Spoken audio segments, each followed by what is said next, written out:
tiger species, they're normally one of the darker ones. The other distinguishing feature about Sumatrans is, is that beard around their face, that white beard. That's another distinguishable feature of the Sumatran tigers compared to a lot of the others. Now these guys, like all the tiger species, are actually very adaptable to the water and a preference to use water a lot. His pond is currently broken, so we're going to do some renovations. It's an old exhibit, and we're probably going to move the old girl next door, Malou. So as you can see, she pretty much likes doing that all day. The boys want a bit more entertainment and stuff, so we're going to probably move the girl out the back, and we've got a beautiful exhibit set out the back that's off display where she can relax. She's almost 23.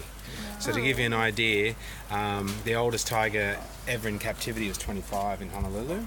And so she's almost 23 and she's showing no signs of slowing down. If I was to call her down, she'd come down and probably jump up on the fence the same as he does, except, you know, she wants to. Sometimes she gets upset today that she's not getting the attention. Today she seems pretty content that she's just kicking back. And that's generally her. So what we might do is, whereas these guys get really worked up and enjoy the attention of people and the smell of young babies and stuff, she's not so disturbed by that idea anymore, not so excited by it. Hey. Not like Matai here. So we're planning on probably moving him across there for a while, renovating this and doing a few things, maybe building him a big cave here, and then we rotate them anyway between the exhibits right now. But I think if we fill this in, and we've got plans to maybe do a big cave, and so he can hang out under there and then go across into her pond. She doesn't use her pond at all, whereas the boys tend to like laying in the ponds in summer. And so for Sumatrans, one of the big things is obviously their stripes are designed for them to blend perfectly into the background. His brother, who's in that far exhibit, so you've got 3 tigers here, Matai, Malou and Indra. Indra you've probably hardly ever seen today. Right? He just hangs out in his bamboo and watches everything. He comes down the front if there's something going on. If there's some smell that he's really excited about, he'll come down the front, or he'll get in the pool if it's hot. But apart from that, he's doing what tigers do. They're very elusive.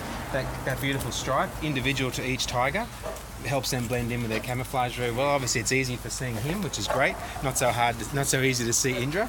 But what they do is they'll spend a lot of their time down by the edge of a river or by a creek, waiting for something to come for a drink. And then they actually have, oh, it's a bit small, man. I'm a bit nervous about doing that. I'll throw that in there, hey? They actually have semi-webbed feet. Right, so that helps them propel themselves through water if they want to. So you can imagine if he was laying in the jungle next to a river source. Hang on a second, just wait a second. Next to a river source, a water source. Sorry. Anything they can catch, they'll generally eat. So if it was a bird, they'd grab that. If it was, their general preference is pig or deer.